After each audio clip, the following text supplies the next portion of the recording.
Good evening, students.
Yeah.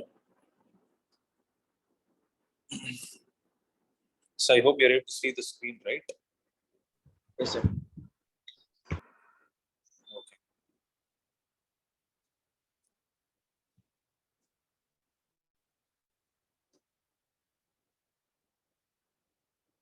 So listen. Now we are going to discuss the next chapter that is called as alternating currents. Okay. So generally, there are two types of currents that we can define. There are two types of currents that we can define. One is called as direct current, and the second is called as alternating current. Right? So we need to understand what is the difference between these two. So when you talk about direct current, right? So direct current is a current which is unidirectional. So what do I mean by unidirectional? Means with respect to time, the current will not take a change in direction. Right? Whereas when you talk about what an alternating current is, it is basically bidirectional. Means it will change the direction in which it is flowing. Means there will be a fluctuation taking place between the positive and the negative cycle. Okay.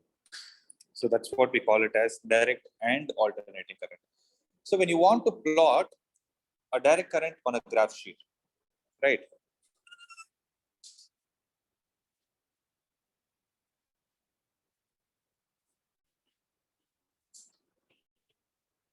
It looks something like this. So when you have a current which is not changing with respect to time, you call it as direct current. Similarly, I can call this also as direct current. So this is also direct current. Why can I call this also as a direct current? Any idea? Because it is assigned only to one direction. It only has positive cycle. It does not have a negative cycle. So you can call this as a fluctuating DC. Is it clear? Whereas when you talk about an alternating current, it has both positive and negative cycle associated with it.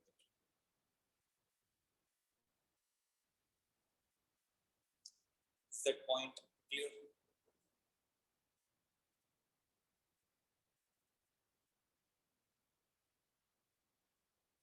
Okay. Now the next point that we need to discuss is, can I rub this? Yeah, please.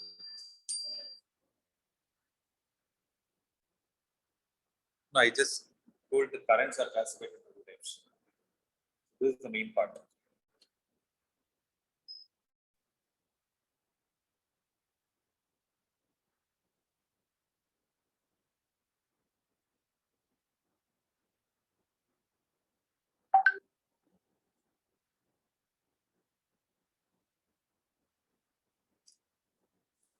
Clear? Now, the next point is, how do we define or how do we mathematically represent an alternating current?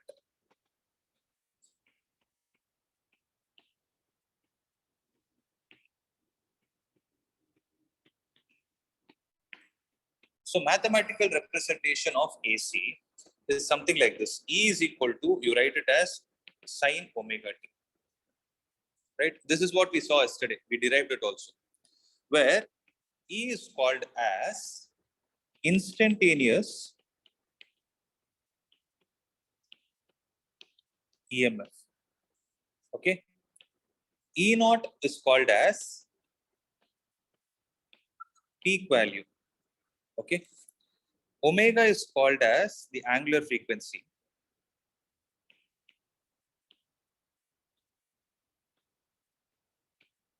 And T is called as the time, the instant at which we are trying to define the instantaneous EMF. Is that clear? No. If I write the same thing in this form, right? I can write E is equal to E naught into sine of omega t plus phi, where everything represents the same except the fact that phi is called as the initial phase, or you call it as epoch, EPOCH, which you would have seen it in simple harmonic motion also. So from this we can say that alternating currents have something similar to a simple harmonic motion.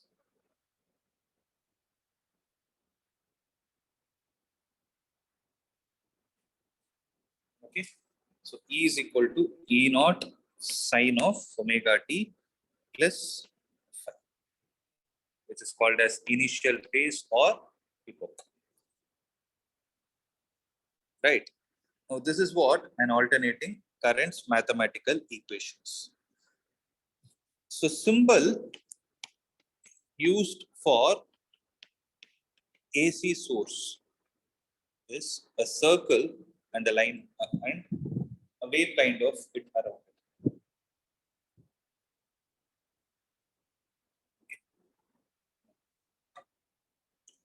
The next thing that we are supposed to understand is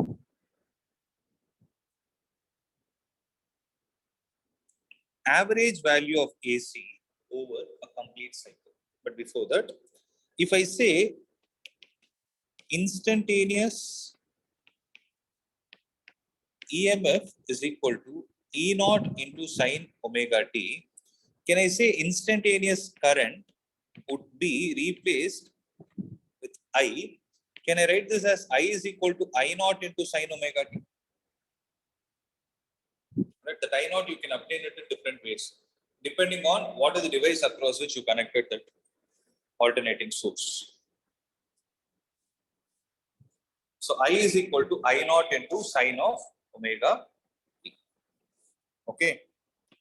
Now what we are going to do is, the first derivation that we are going to see is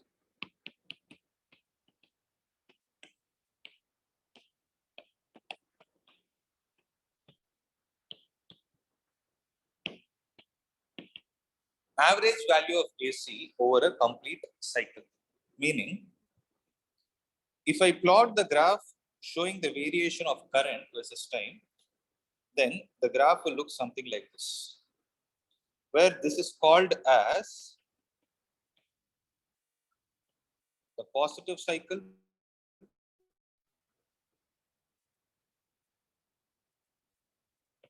and this is called as the negative cycle, right? Now this positive cycle, one positive cycle and one negative cycle put together, I can call it as full cycle. Okay. This peak value, what do I call this as? This is I naught. Similarly, this is also of the length I naught. Minus I naught, but magnitude is still I naught. So what I'm trying to say is the peak value is I naught. Right? Now, whenever I want to find the average value of something, okay, if I have a data like this, x1, x2, so on till xn, I have n data in my hand, then how do I find the average of this? x1 plus x2 plus so on till xn, the whole divided by n. But this formula can be used under what scenario? They have, if the data is discrete.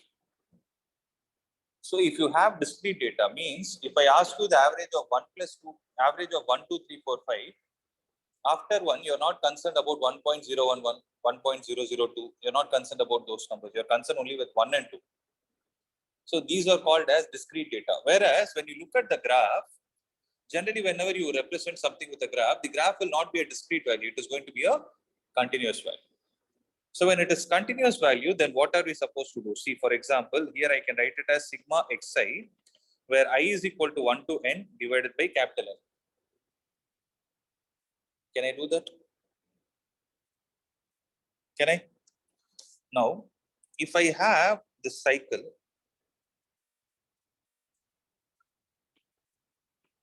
and this is I, if I have this kind of a cycle, then if I take a small strip, okay, which is of thickness dt,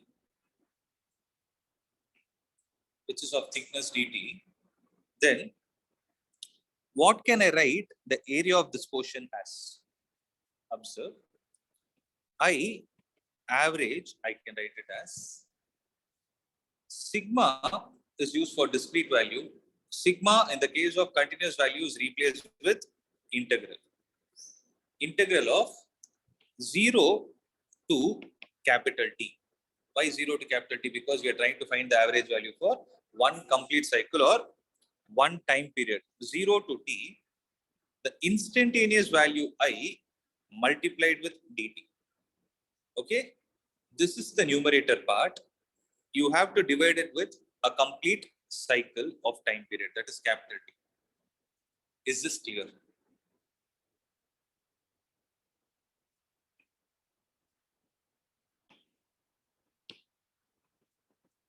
So I average is equal to integral of 0 to capital T I dt. So this can be written as integral of 0 to capital T. What is the value of I? It is I naught sine omega t dt, the whole divided by capital T. So what can come out of the integral? So 1 by t I naught can also come out integral of 0 to t sine omega t dt. I suggest you all to write it along. I'll write it slowly and copy each step.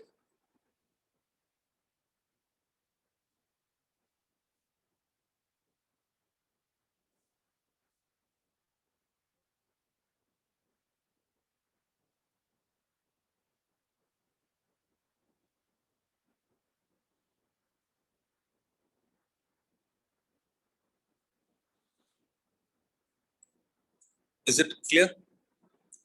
So you have I naught divided by t into what is the integral of sine omega t? Minus cos omega t divided by omega between 0 to capital T. So omega can also be taken out. I naught divided by omega t and minus can also be taken out into cos omega t between 0 to capital T. So minus I naught divided by omega t into what is the value you need to substitute? So cos omega into capital T minus cos omega into 0.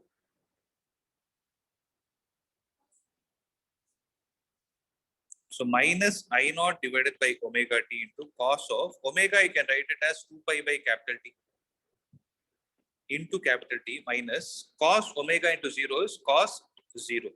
So t and t are gone. You have minus I naught divided by omega t into cos 2 pi minus cos 0. Cos 2 pi is minus 1. So minus I naught divided by omega t into minus 1 is going to give you 2 I naught divided by omega into t, which tells you that this value is equal to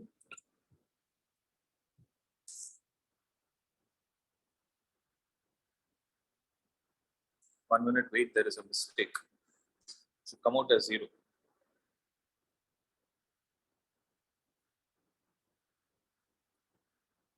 Cos 2 pi is not minus 1, it is plus 1. Cos pi is minus 1.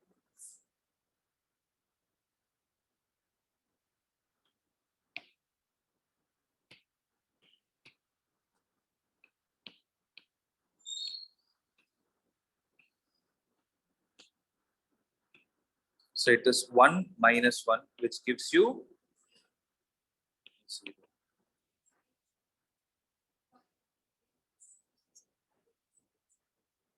It's going to be 0, but you have to show the derivation.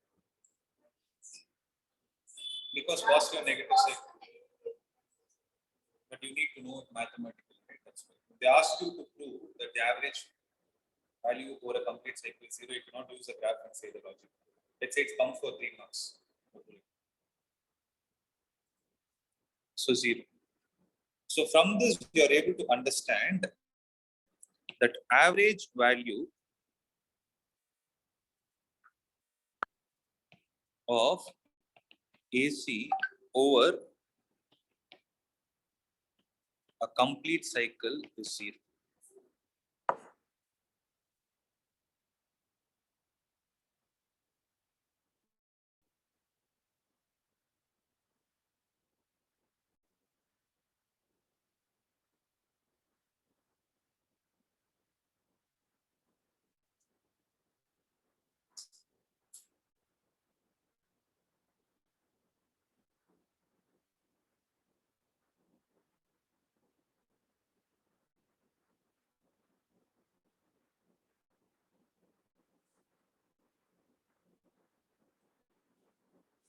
Is that clear? So just keep copying. I'll be back.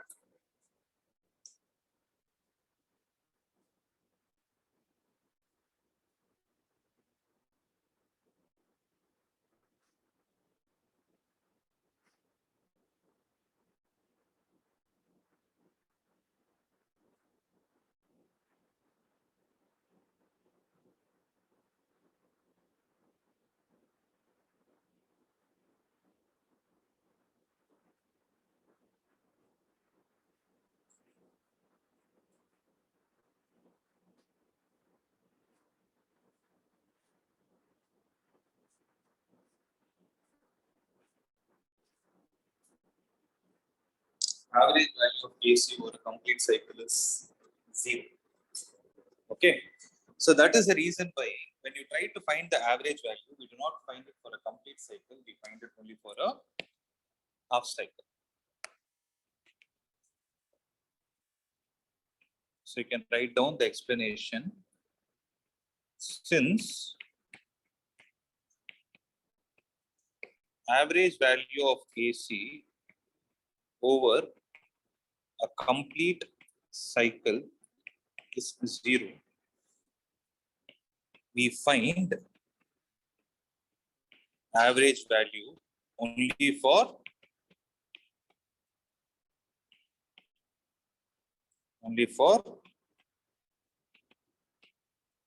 half cycle.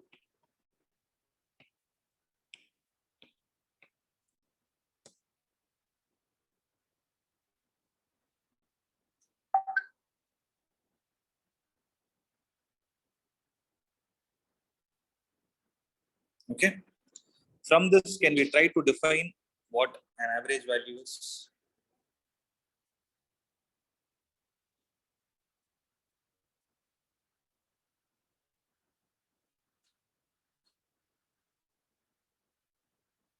Right? Can we try to do the same derivation for half cycle? Can you guys try it? I'll give you 2 minutes time. So you have to follow the same steps You have to follow the same steps, except instead of t, you should write it as t by 2. That's it.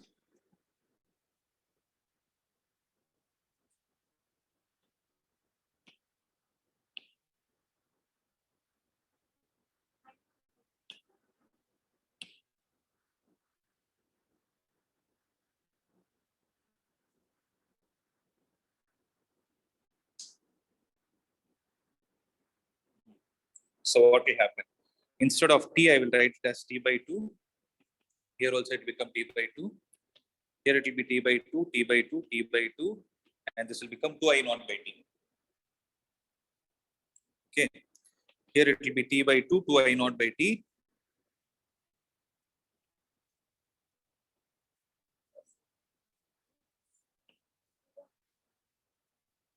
We'll see that. That part alone I'll do it.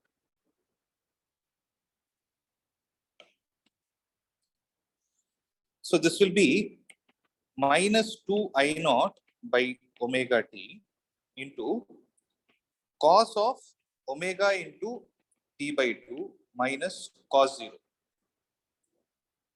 So minus 2i naught divided by omega t into cos of omega can be written as 2 pi by t, and you have t by 2 minus cos 0 is 1. This and this will get cancelled. 2 and 2 will get cancelled.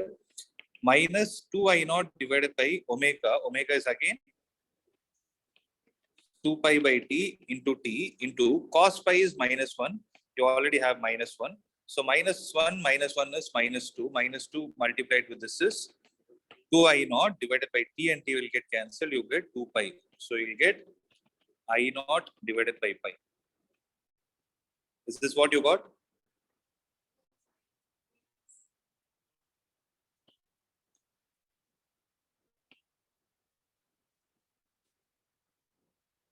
One minute. Yeah. I'm giving you time to copy. So it is I naught divided by pi.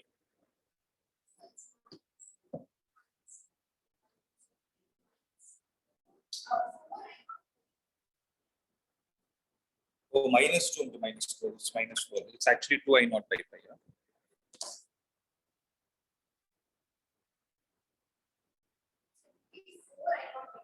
2 pi. It will be 4i naught by 2 pi. It is 2i naught by pi that we need to get.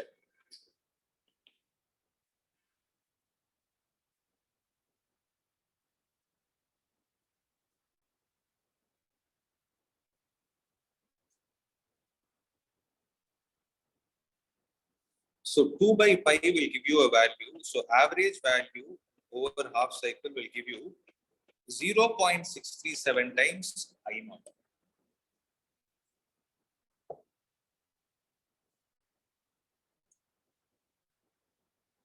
Because 2 divided by pi is somewhere around 0.637. So those who are online are able to understand?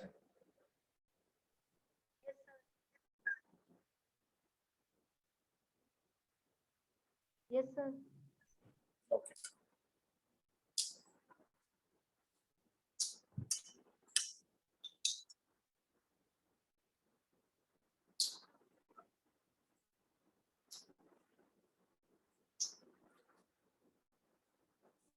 Okay.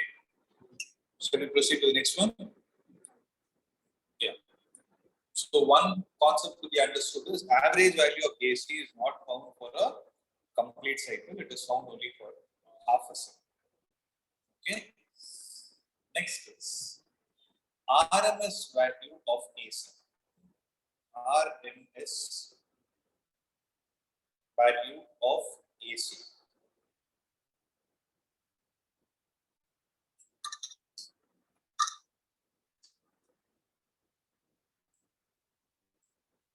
Okay.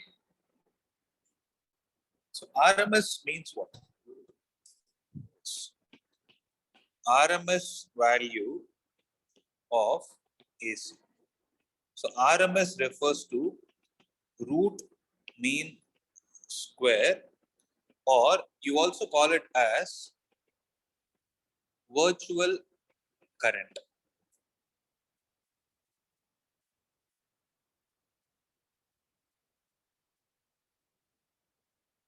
Okay. So how you write it as IRMS is equal to, listen to this. So RMS means root. Root of what? So what root am I talking? Square root, cube root, fourth root. It's square root. Okay. Square root of mean. Root of mean. Mean in a average. Something divided by t. So average of what? Average of square of the value. So now it is integral of 0 to t I square dt. So this is why you call it as root mean square. Till now I didn't tell you what is the significance of it. First we'll derive the formula, then I'll tell you why is it also called as virtual current. Okay. Let this be equation number 1. Okay. Integral of 0 to t I square dt. I'm doing that separately. After I do it, I'll substitute it in 1. So I'm only taking the numerator also. So root of 0 to t I square, how should I write? I naught sine omega t square of dt. Okay. So integral of 0 to t I naught square sine square omega t dt. Right? So this will give you how much? I naught square into integral of 0 to t sine square omega t dt. But what is sine square omega t's integral? You cannot find it directly. So I naught square into integral of 0 to t, you need to write it as 1 minus cos 2 omega t divided by 2 times dt. You know this, right? 1 minus cos 2 theta is 2 sine square theta. Where did you get it from? Because cos 2 theta is 1 minus 2 sine square theta. Bring sine square this side, cos to the other side. So 2 sine square theta is equal to 1 minus cos 2 theta. 2 will go to the other side. That's it. So you will get I naught square by 2 into integral of 0 to t 1 minus cos 2 omega t dt. Clear? Okay. So I'll get I naught square by 2 into what can I do? Integral of 0 to t 1 is t minus integral of cos 2 omega t is sine 2 omega t divided by 2. The whole thing between the interval 0 to t. 2 omega. Is it clear?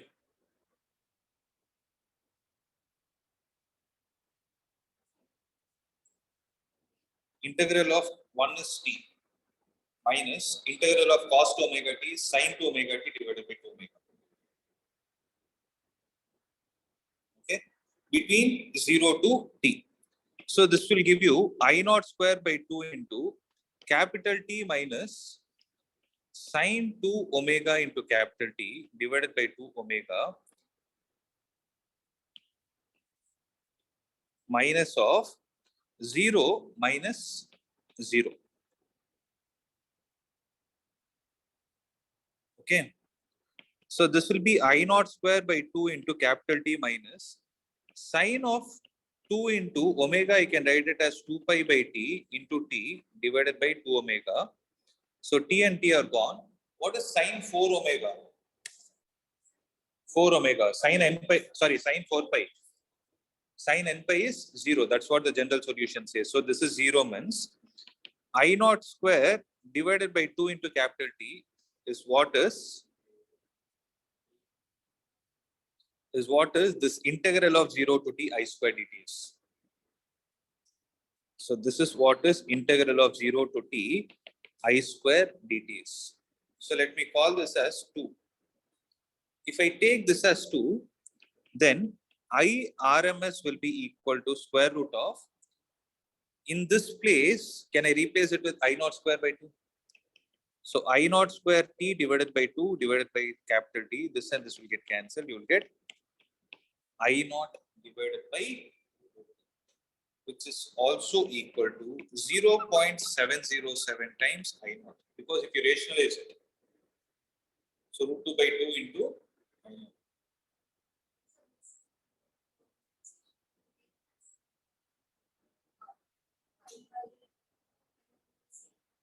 Which 2I by 2?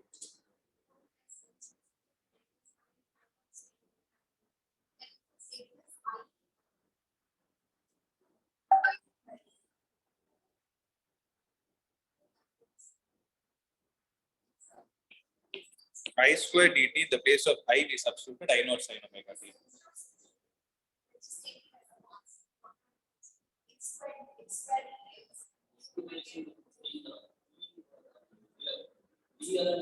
So t, we are integrating with respect to t.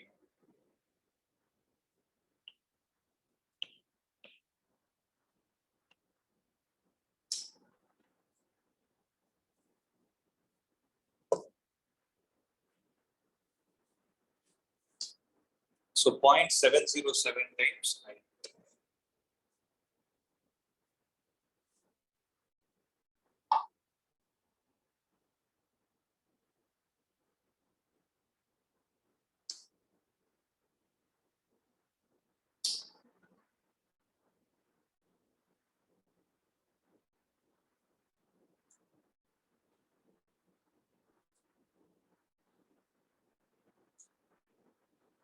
Is it clear? So it is 0.707 times I naught. Now if you see, I would have mentioned the RMS value also as a virtual value. If you observe in both the cases, right, whether you calculated average value, which came out to be 0.637 times I naught, or you calculated I RMS, which came out to be 0.707 times I naught. In both the cases, we found the relation between average value and I naught and RMS value and I naught. We didn't find it with the instantaneous value. We found only with the peak value, because for a given mathematical equation, peak value is a constant. Amplitude will be a constant. Okay, now I have to relate it to the real-time scenario. So if you observe, I have, let's say I have a bulb in my hand.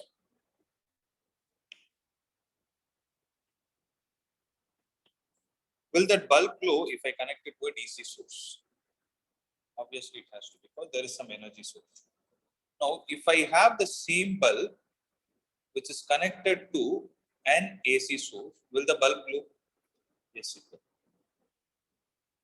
It should blink, but it will blink fast so that you will not be able to see the blinking. Now, this will give you a brightness.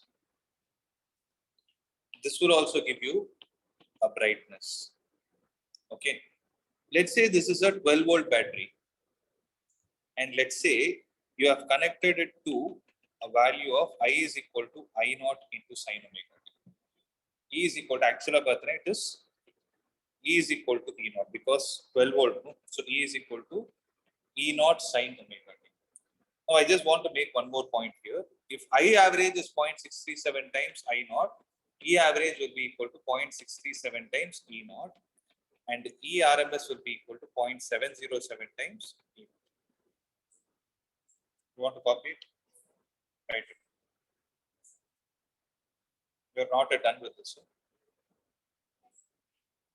Yeah, write it first.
Done. So we were discussing about the brightness, right? So I've connected a 12-volt battery and I'm seeing some brightness in bulb. I have connected an alternating source whose instantaneous value is E naught sin omega t, and I am able to observe a brightness. Okay. Now what will happen is, will those two brightnesses be the same? Will those two intensities be the same? The answer is no. Right. But if I want to make their intensities to be the same, then I need to ensure that I'm connecting an alternate source whose RMS value is how much? 0.707 times E naught. 0.707 times E naught should be equal to 12 volt.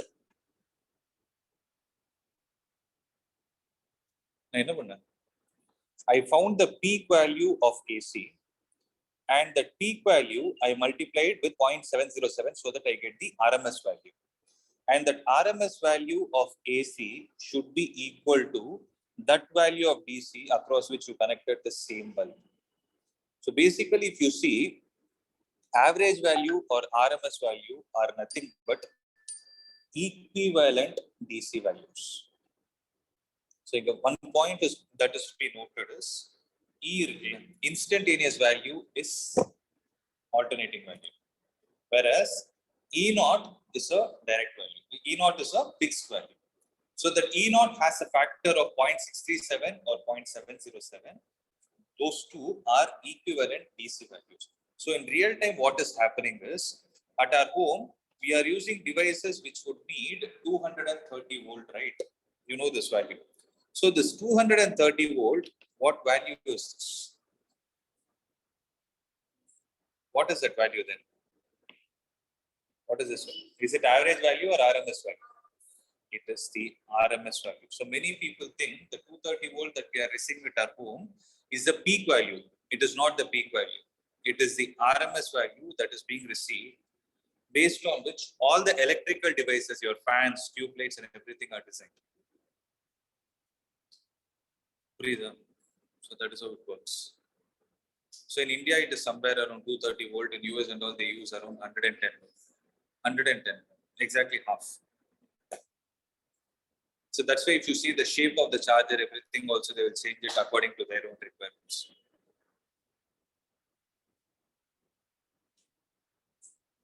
Clear? Does it make sense? So this value is called as the RMS value. So based on this, we are ready to do few problems. I'll come to that.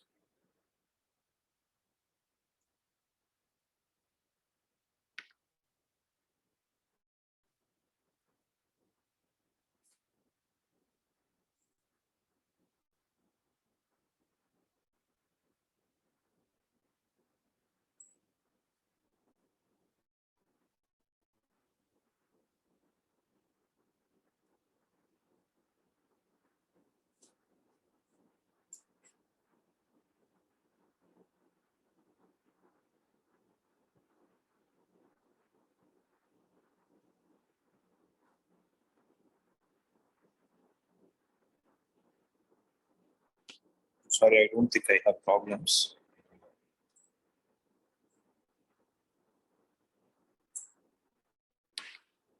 Can leave it.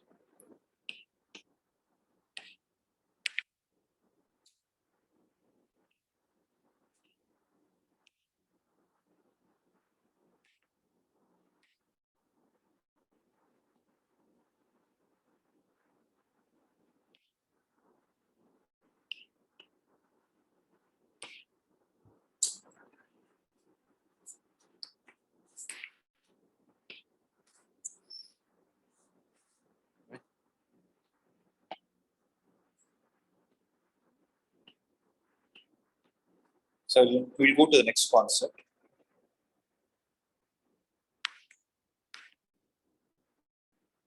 So we'll go to the next concept of phasors and phasor diagram.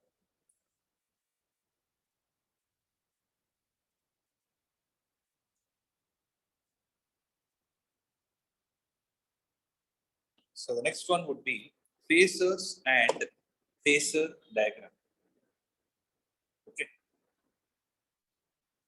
So remember, if you take alternating voltage, is it a vector quantity?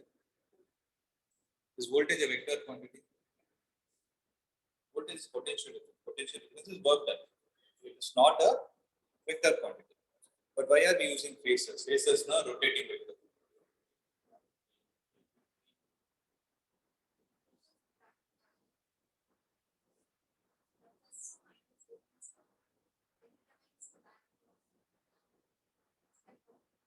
Okay.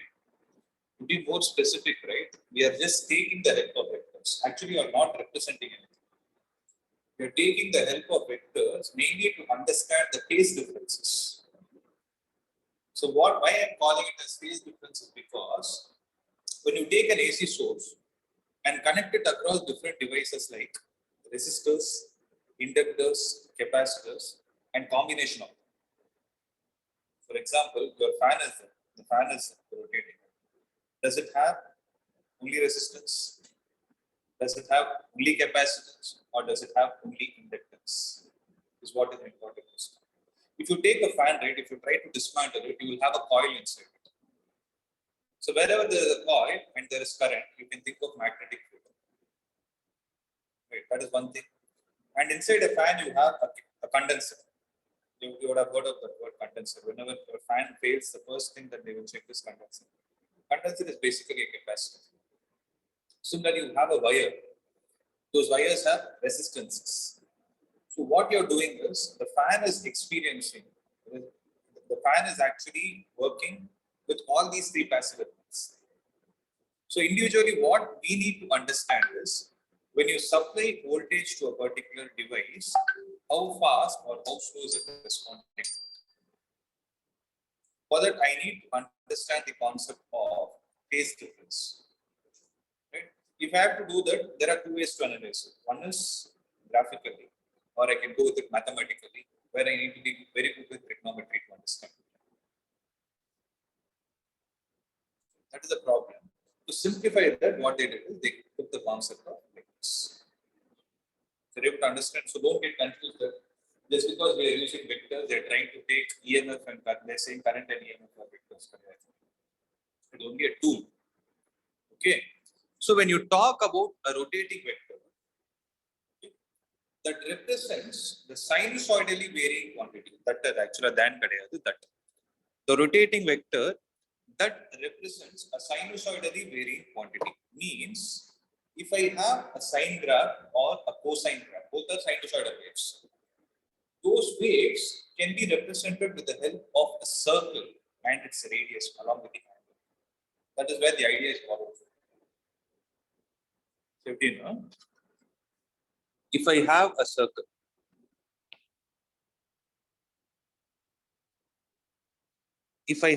circle, like this,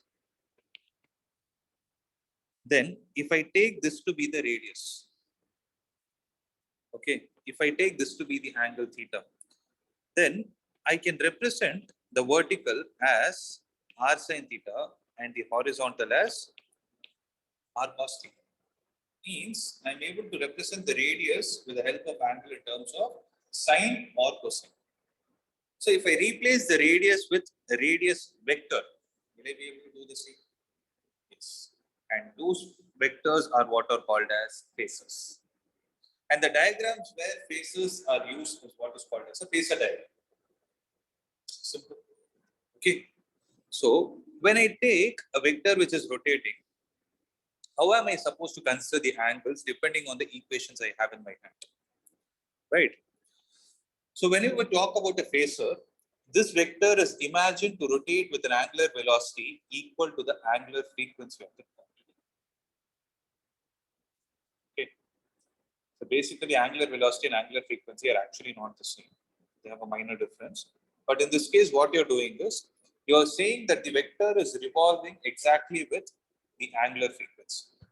Secondly, the length of the vector, that is the radius which you're considering, basically represents the what value? Basically, so you have something like this: E is equal to E naught sine omega t. For example, this is the case. Rotation you're representing with omega. You have E and E naught.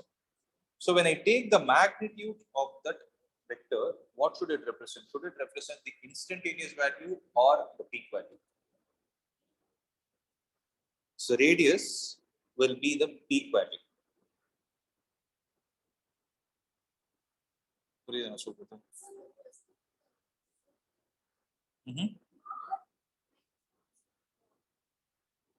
So E naught represents the peak value. That is, the length represents the amplitude of the quantity, and its projection upon the x-axis and the y-axis gives you the instantaneous value. When I say projection, what does it mean? Projection can happen between a line and another line. So generally when you say projection, right, a line is projected onto a line. Try to understand. If I take this as a line, or a line segment for that matter, a line segment is projected on a line. So generally, I'm sorry, I correct myself. Line cannot be projected on a line. Line segment can be projected on a line. Means from the ends of the line segment, if you drop perpendiculars, the distance between the foot of the perpendiculars is called as projection of AB on the line L. Is it clear? Right. Now, when I say this, its projection upon the fixed axis gives you the instantaneous value of the quantity. They didn't mention whether it is EMF or current. It can be anything. So, there are mind. Similarly, the angle between the rotating vectors of those two corresponding quantities gives you the phase difference. Phase basically means angle. That's it. So, it gives you the phase difference, and those rotating vectors are what are called as phasor. And why are we using it? The last point says it. The study of AC circuits actually gets simplified if we treat alternating currents and voltages as phasor. That is the reason they're using it. Just to simplify the study. And if you're able to draw a diagram, now I have a question. You're saying I naught is also represented with vector, E naught is also represented with vector.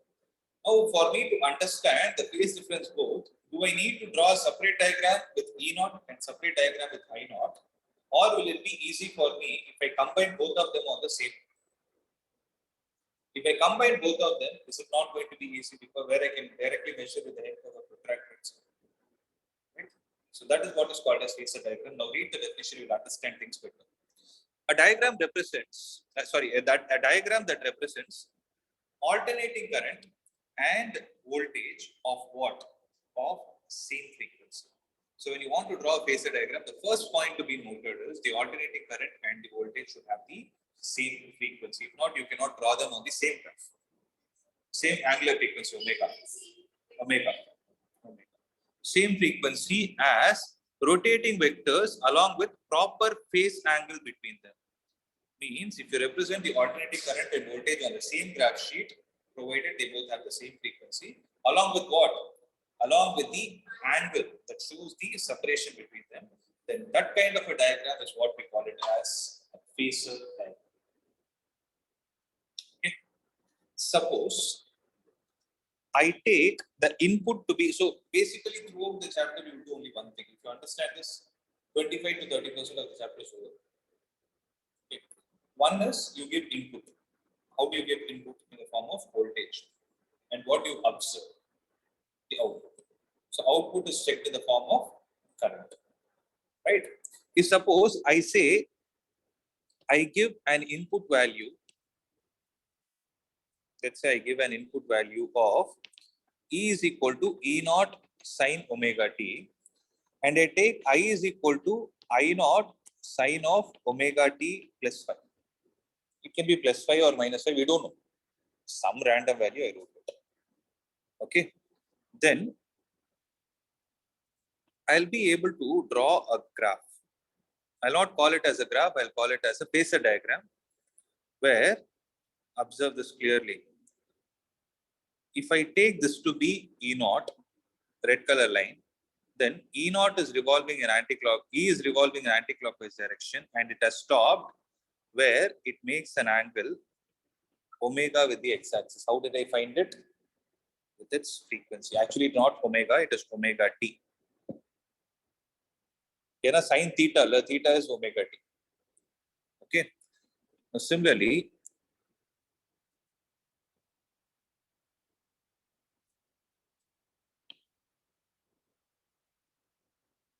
if I take this to be the current, so you're able to see the difference in length.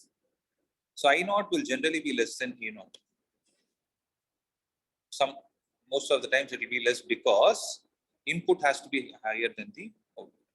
Now this has got rotated through how much angle? So omega t is already there.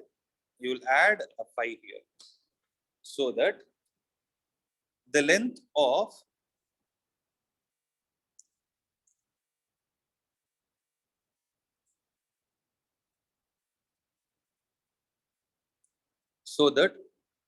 the length of the red color line will be E naught, and the length of the blue color line will be I naught. Okay, and this diagram is what is called as phasor diagram. And projections, when I drop a perpendicular from when I drop a perpendicular from the end of the red line to this point, then this becomes E naught sine omega t. If I drop a perpendicular from, actually I'll bring it down.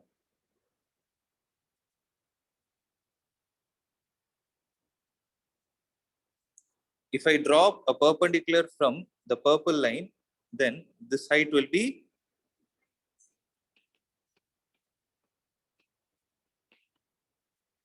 so here if you see the projections are giving you the instantaneous value, radius is given by the peak value, and the angles are given with the arguments that are given.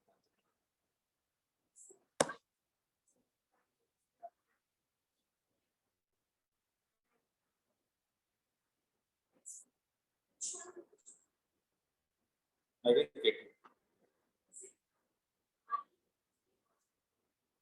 T12.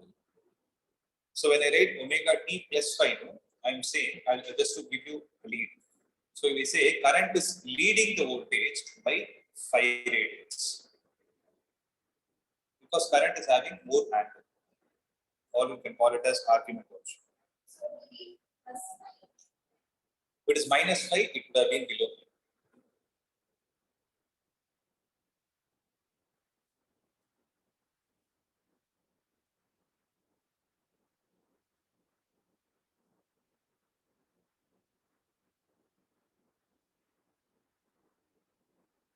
I hope it is clear to this point. Right?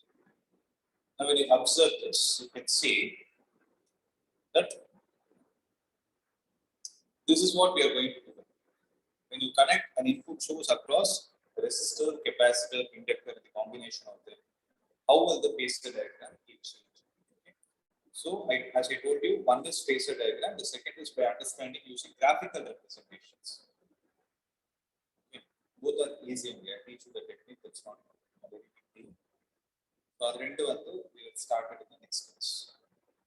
Okay, so tomorrow's class will be from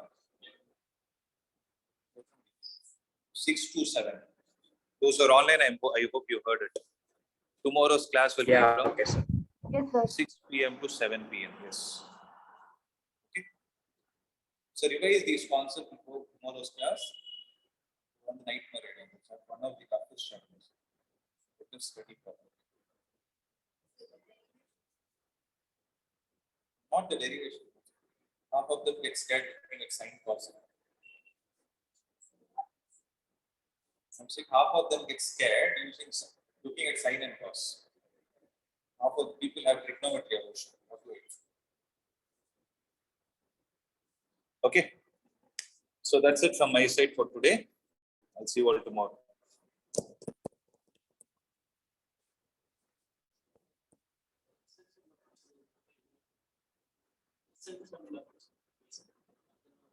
Simply would have never learned of phasor diagram. That is called projection of uniform circular motion on a circle. They don't use the word phasor diagram. அது phasor diagram கிடையாது. திருப்பி போய் பாரு.